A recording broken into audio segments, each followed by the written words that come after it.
धन्यवाद प्रोफेसर मनोज चौधरी जी।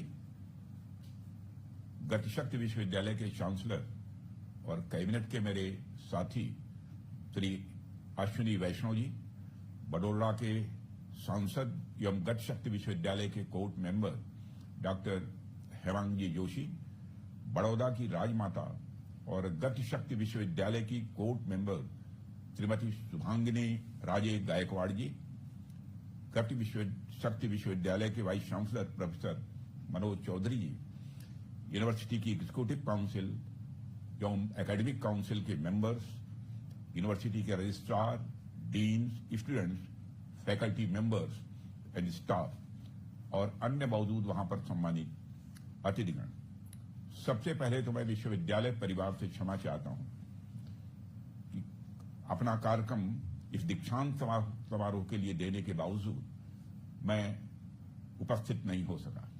हमारे कुछ व्यक्तिगत कारण थे जिससे कि हमारे मित्र श्री अश्विनी जी वैष्णव अच्छी तरह परिचित हैं और अब तक लगभग 50-60 विश्वविद्यालयों के दीक्षांत समारोह को मैं संबोधित कर चुका हूं। शायद यह पहला अवसर है जब मैंने कार्यक्रम दिया हो और मैं कार्यक्रम में उपस्थित नहीं हो पा रहा हूं, इसलिए पुनः पूरे विश्वविद्यालय परिवार से मैं खेद व्यक्त करता हूं।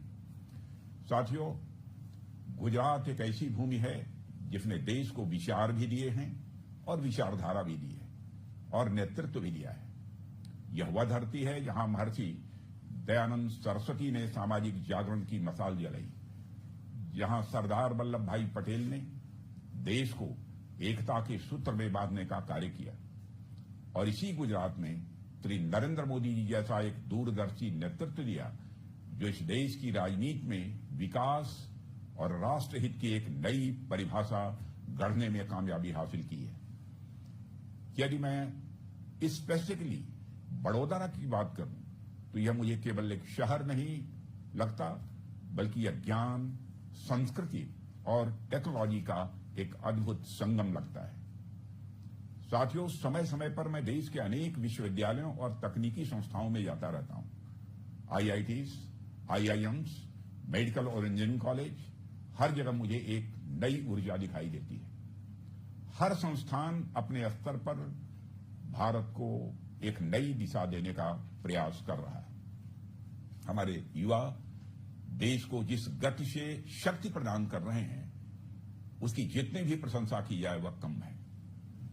उनके हाथों में डिग्रियों के साथ साथ इस देश का भविष्य भी आकार ले रहा है। लेकिन आज मैं जिस संस्थान के स्टूडेंट से इंटरैक्ट कर रहा हूं, यह अपने आप में एक विशेष संस्थान है। यह संस्थान उन संस्थानों में नहीं आता जिन्हें हम आमतौर पर परंपरागत विश्वविद्यालय कहते हैं। यह गतिशक्ति विश्वविद्यालय सिर्फ एक शैक्षणिक संस्थान नहीं है, यह नाम ही अपने आप में एक विचार है, एक गति है, एक मिशन है।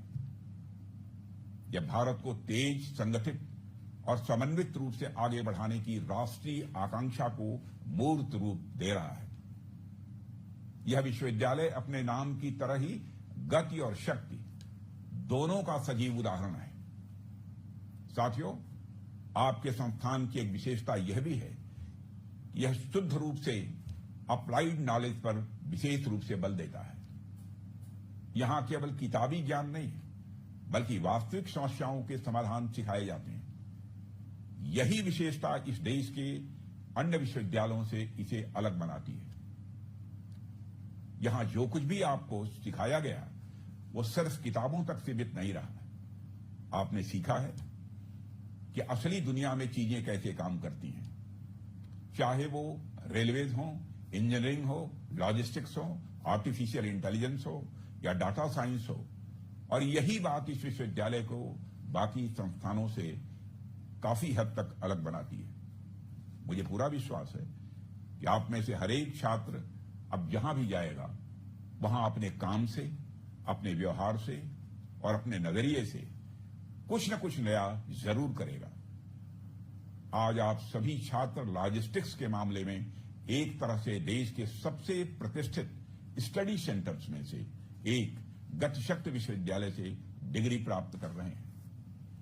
यदि लॉजिस्टिक्स के बारे में मैं आपसे बात करूं तो इसका महत्व किसी से छिपा नहीं है। हमारे सामान्य जीवन में लॉजिस्टिक्स का रोल हमें भले साफ तौर पर न दिखे, लेकिन वास्तव में यह बड़ा ही महत्वपूर्ण है। यदि आप थोड़ा सा पास्ट में जाइए तो कोविड के उस बुरे दौर को बीते बहुत समय नहीं हुआ है, हम सबके जेहन में वो यादें आज भी ताजा हैं। लाखों वैक्सीन डोज देश के कोने कोने तक पहुंची, अस्पतालों में ऑक्सीजन सिलेंडर समय से पहुंचे, मेडिकल टीमें एयर ट्रांसपोर्ट कॉरिडोर्स के माध्यम से एक शहर से दूसरे शहर पहुंची। यह सब बेहतर लॉजिस्टिक्स के ही जरिए संभव हो पाया। यदि मैं इकोनॉमी की बात करूं तो भारत जैसे देश की इकोनॉमिक प्रोग्रेस के लिए जिन सेक्टर्स की बड़ी भूमिका है, उनमें लॉजिस्टिक्स एक मेन पिलर है। लॉजिस्टिक्स ही वह प्रोसेस है जो प्री प्रोडक्शन से कंजम्पशन तक और हर स्टेप को आपस में जोड़ती है। साथियों, आज देश में यदि कोई प्रोडक्ट नॉर्थ ईस्ट में तैयार होता है और वह समय पर दिल्ली या मुंबई के बाजार तक पहुंचता है, तो यह लॉजिस्टिक्स सिस्टम की एफिशिएंसी का ही एक प्रमाण है। भारत की जीडीपी में लॉजिस्टिक्स का कंट्रीब्यूशन डायरेक्ट और इनडायरेक्ट दोनों ही तरीकों से इंपॉर्टेंट है। यदि हम एग्रीकल्चर सेक्टर को देखें तो कृषि के क्षेत्र में भी इसकी बहुत ही अहम भूमिका है।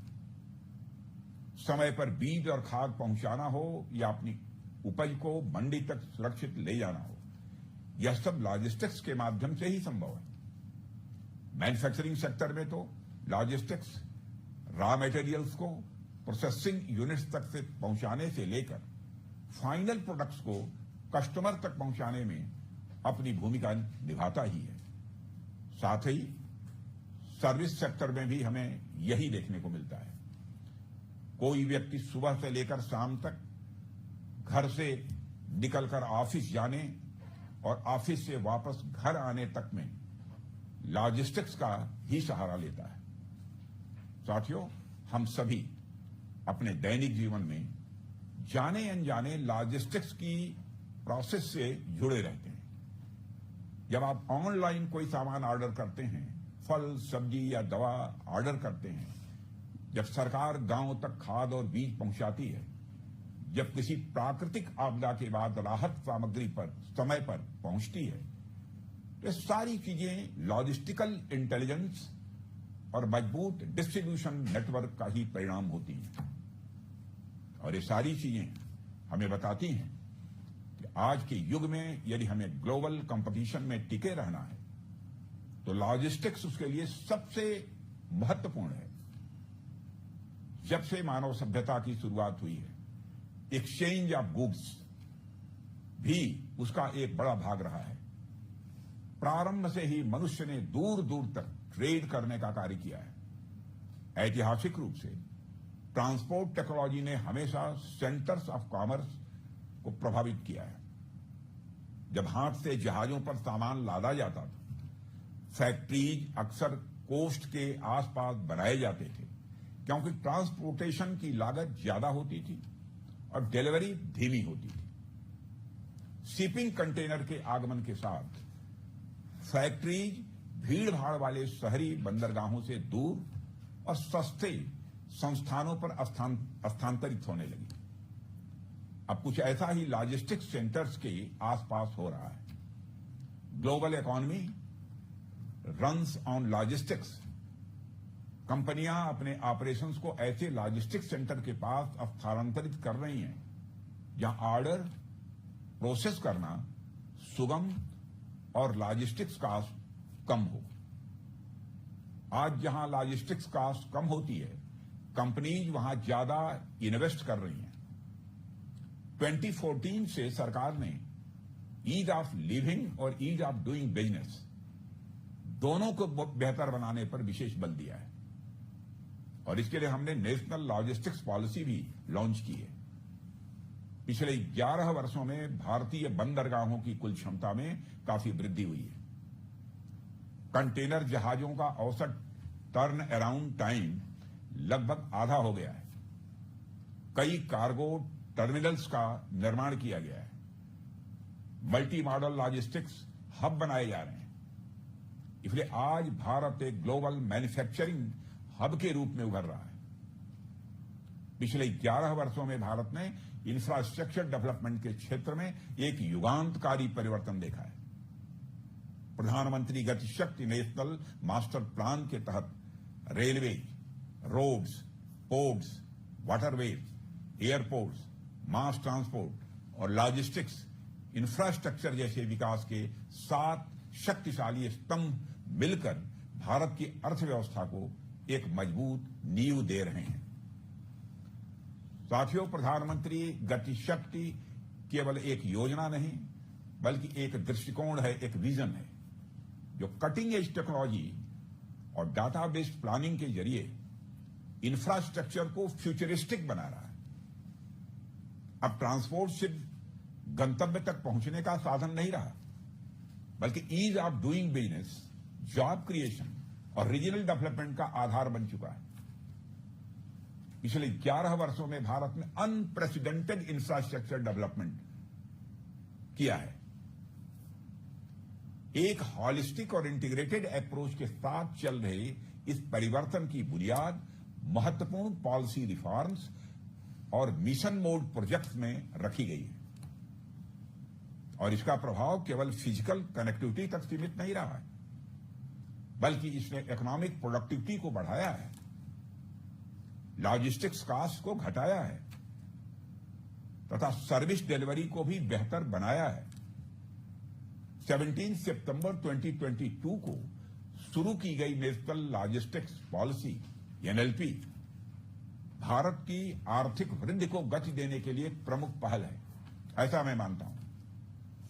और इसका उद्देश्य एक ऐसा इंटीग्रेटेड, एफिशिएंट और कॉस्ट इफेक्टिव लॉजिस्टिक्स नेटवर्क तैयार करना है जो न केवल लॉजिस्टिक्स कॉस्ट को कम करे बल्कि डाटा ड्रिवन डिसीजन मेकिंग को भी यह प्रोत्साहित करे।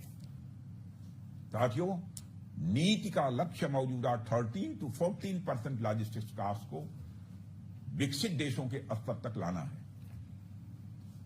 इससे भारतीय प्रोडक्ट्स की प्रतिस्पर्धा घरेलू और वैश्विक दोनों बाजारों में बढ़ेगी, यह स्वाभाविक है। लॉजिस्टिक्स लागत में कमी से सभी सेक्टर्स में इफिशियंसी बढ़ेगी और वैल्यू एडिशन तथा इंटरप्राइज ग्रोथ को भी स्वाभाविक रूप से बल मिलेगा। साथियों, भारत ने world bank logistics performance index, जिसे एलपीआई कहते हैं बोलचाल की भाषा में, इसमें उल्लेखनीय सुधार किया है। 2014 में 160 कंट्रीज में से 54th स्थान से बढ़कर 2023 में 139th कंट्रीज में से 38th स्थान पर पहुंच गया है।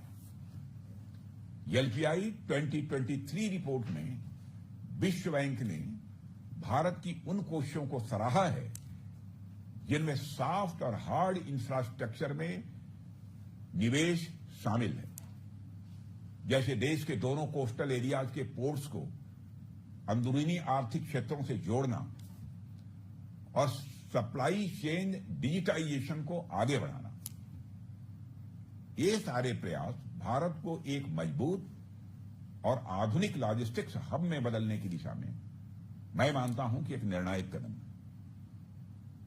साथियों, यदि एक रक्षा मंत्री के रूप में भी मैं आपसे बात करूं तो आप देखिए कि आज के दौर में दुनिया जिस तरह से बदल रही है, जिस तेजी से बदल रही है, वो अपने आप में इंप्रेसिव होने के साथ साथ शॉकिंग भी है। आप डिफेंस सेक्टर में हो रहे परिवर्तनों को देखिए, यह किसी से छिपा नहीं है कि आज के समय में वारफेयर के तरीकों में भी बड़े स्तर पर बदलाव देखने को मिल रहे हैं। आज के दौर में युद्ध केवल बंदूकों और गोलियों से नहीं जीते जाते बल्कि उनकी टाइम बाउंड डिलीवरी से जीते जाते हैं। मुझे इसी बात पर एक चाइनीज फिलॉसफर सुनजू का एक कथन याद आ रहा है। उन्होंने कहा था, the line between disorder and order lies in logistics, यानी अव्यवस्था और व्यवस्था या कहें हार और जीत के बीच का जो अंतर होता है वह तय होता है लॉजिस्टिक्स से। और इसका एक बड़ा और ज्वलंत उदाहरण ऑपरेशन सिंदूर के रूप में पूरी दुनिया ने देखा है। विभिन्न एजेंसी ने जिस तरह लॉजिस्टिक्स मैनेजमेंट कर हमारी फोर्सेस के मोबिलाइजेशन से लेकर उनकी जरूरतों के साजो सामान को उचित समय और उचित जगह पर पहुंचाने में मदद की, वह इस ऑपरेशन की सफलता में निश्चित एक डिसाइडिंग फैक्टर साबित हुआ है। लॉजिस्टिक्स को सिर्फ सामान पहुंचाने की प्रोसेस के रूप में नहीं देखा जाना चाहिए, बल्कि इसे एक स्ट्रेटेजिक इंपॉर्टेंस के रूप में भी देखा जाना चाहिए। चाहे हम सीमा पर लड़ रहे सैनिकों की बात करें या आपदा प्रबंधन में जुटे कर्मियों की, अगर कोऑर्डिनेशन नहीं होगा, अगर रिसोर्सेज का सही एग्जीक्यूशन नहीं होगा, तो मजबूत से मजबूत इरादे भी कमजोर पड़ जाएंगे। साथियों, दरअसल मुझे लगता है कि लॉजिस्टिक्स ही वह शक्ति है जो क्यास को कंट्रोल में बदलती है। यह वह डिसिप्लिन है जो बैटलफील्ड को वास्तव में बैटलफील्ड बनाती है। लॉजिस्टिक्स यदि सही नहीं रहा तो बैटलफील्ड सिर्फ एक कंफ्यूजन जोन बनकर रह जाएगा। बताते हैं कि नेपोलियन बोनापार्ट ने किसी समय कहा था कि an army marches on it's stomach, यानी सेनाएं केवल हथियारों से नहीं बल्कि राशन, वस्त्र और दवाइयों और ईंधन जैसे मूलभूत संसाधनों से भी चलती, और यह तभी संभव है जब लॉजिस्टिक सिस्टम मजबूत, तेज और भरोसेमंद हो। कभी कभी हमारे पास हथियार होते हैं, गोला बारूद होता है, लेकिन अगर उन्हें सही समय पर सही स्थान तक नहीं पहुंचाया गया तो वे निष्क्रिय हो जाते हैं। सैनिकों को भी तभी ताकत मिलती है, बल मिलता है, जब उसके पास समय पर आवश्यक सामग्री हो। मैं भी यह पूरे विश्वास के साथ कह सकता हूं कि जितनी ज्यादा हमारी लॉजिस्टिक्स मजबूत होगी, उतनी ही ज्यादा हमारी सीमाएं भी मजबूत होंगी। जब लद्दाख की ऊंचाइयों में -30 डिग्री में तैनात जवान को सर्दियों में विशेष जैकेट समय से मिल जाती है, या जब समुद्री सीमा पर गश्त करते शिपयार्ड्स को आवश्यक मेंटेनेंस किट्स और ईंधन समय से मिल जाता है, तो यह सिर्फ साजो सामान की आपूर्ति नहीं होती, यह भरोसे की एक डोर होती है। यदि मैं हमारी आर्मी यानी थल सेना की बात करूं तो उनके लिए लॉजिस्टिक्स का अर्थ होता है कि हथियार, ईंधन, राशन, दवाइयां दूर दराज के क्षेत्रों तक बिना देरी के पहुंचे। हमारी नेवी के लिए यह इंश्योर करना जरूरी होता है कि शिप्स को पोर्ट्स पर नेसेसरी स्पेयर पार्ट्स, फ्यूल और प्रोविजंस इत्यादि उपलब्ध हों। इसके अलावा हमारी एयरफोर्स के लिए यह जरूरी होता है कि जेट्स की उड़ानें बिना किसी बाधा के चालू रहें, जिसमें ग्राउंड सपोर्ट, फ्यूल सप्लाई और इमरजेंसी कोऑर्डिनेशन, यह सब सारी चीजें शामिल हैं। साथियों, आप ही सोचिए, अगर हमारे पास एडवांस मिसाइल सिस्टम हो लेकिन उन्हें लॉन्च करने के लिए जरूरी इलेक्ट्रॉनिक समय से न पहुंचे, तो क्या वो टेक्नोलॉजी किसी काम की है हमारे लिए? इसे आप ऐसे भी देखिए कि बड़ोदरा में टाटा एडवांस सिस्टम्स लिमिटेड और एयरबस द्वारा फाइनल असेंबली लाइन कॉम्प्लेक्स में असेंबल्ड एयरबस C295 एयरक्राफ्ट जरूरत पड़ने पर केवल भारत ही नहीं बल्कि पूरे विश्व में अपनी सीमलेस सर्विसेज देगा। और यह सब बेहतर लॉजिस्टिक्स मैनेजमेंट के बिना कहां संभव हो सकता है? और इसी सिलसिले में आप जैसे संस्थानों का महत्व स्वाभाविक रूप से और भी बढ़ जाता है। यह यूनिवर्सिटी उन सेक्टर्स पर केंद्रित है जो आज 21st सेंचुरी के भारत को गति देने वाले हैं। साथियों, आज आपका विश्वविद्यालय इस दिशा में अगली पीढ़ी के लॉजिस्टिक लीडर्स तैयार कर रहा है, और यहां transport technology, infrastructure planning, data analytics for logistics, cold chain supply, urban mobility और इंटेलिजेंट ट्रांसपोर्ट सिस्टम पर यह रिसर्च भी हो रहा है। आप लोग आने वाले समय के वे लीडर्स हैं जो भारत को 2047 तक एक विकसित राष्ट्र बनाने की दिशा में महत्वपूर्ण भूमिका निभाएंगे। साथियों, आज हम ऐसे समय में खड़े हैं जहां शक्ति केवल हथियारों से नहीं बल्कि टाइमली रिसोर्स मैनेजमेंट से मापी जाती हो।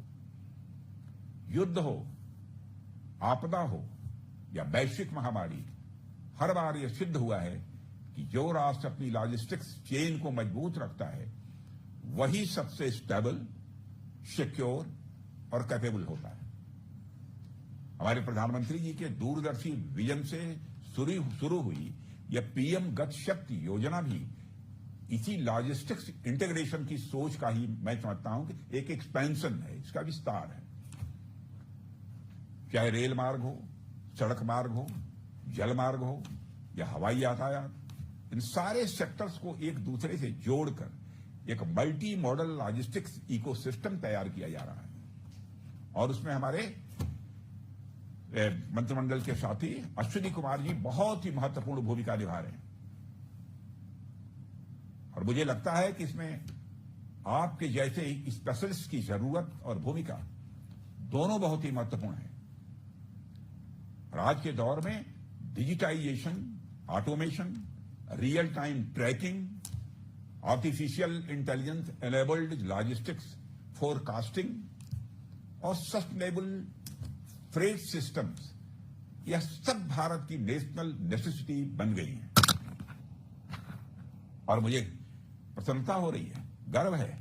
यहां बैठे आप सभी विद्यार्थी इन विषयों पर न केवल अध्ययन कर रहे हैं बल्कि नए समाधान खोज रहे हैं, नए तरीके खोज रहे हैं।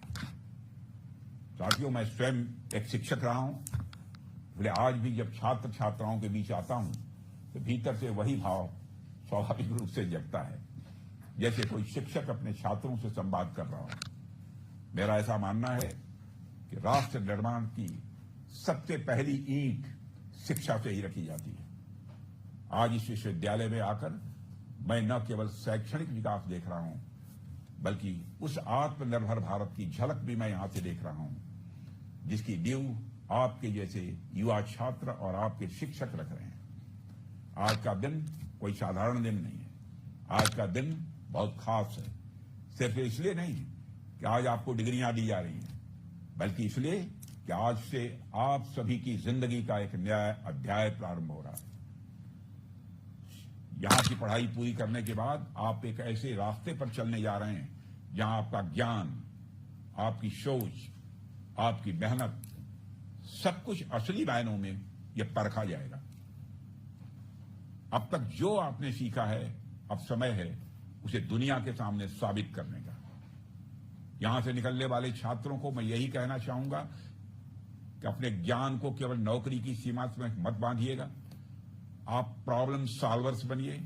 भारत को 2047 तक एक डेवलप्ड नेशन बनाना है, उसके लिए हमें स्मार्ट लॉजिस्टिक सिस्टम की भी जरूरत है।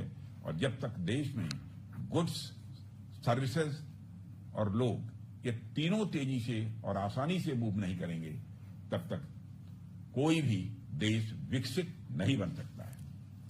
यहां से निकलकर आप में से कई लोग बड़ी बड़ी कंपनियों में जाएंगे, कई लोग खुद का स्टार्टअप प्रारंभ करेंगे। आप अगर स्टार्टअप शुरू करते हैं तो लॉजिस्टिक्स टेक्नोलॉजी में इनोवेशन के भी आपके रास्ते खुले हुए हैं। और अगर आप किसी संस्था में जाते हैं तो वहां की सप्लाई चेन को टाइमली, इन्वायरमेंट इफिशिएंट और कॉस्ट इफेक्टिव बनाने के अवसर आपको निश्चित रूप से मिलेंगे। यदि आप हमारी आर्म फोर्सेस के साथ जुड़ते हैं तो देश की सामरिक गति को और तीव्र बनाने में आप सहयोग कर सकते हैं। कुल मिलाकर यदि मैं कहूं तो आपके पास असीमित संभावनाएं हैं। और यह दीक्षांत समारोह केवल आपके डिग्री लेने का क्षण नहीं है, यह एक संकल्प लेने का भी क्षण है कि आप देश को more secure and more capable बनाने की इस यात्रा में अपनी भूमिका निभाएंगे। गति शक्ति विश्वविद्यालय से निकलने वाले आप सभी विद्यार्थियों को देश की रीढ़ को मजबूत करेंगे। आप अपनी गति से देश को शक्ति प्रदान करेंगे, ऐसी मेरी शुभकामना है। मैं आप सभी को और इस संस्थान के सुखद भविष्य की कामना करते हुए अपनी बात यहीं समाप्त करता हूं। आप सबको बहुत बहुत धन्यवाद।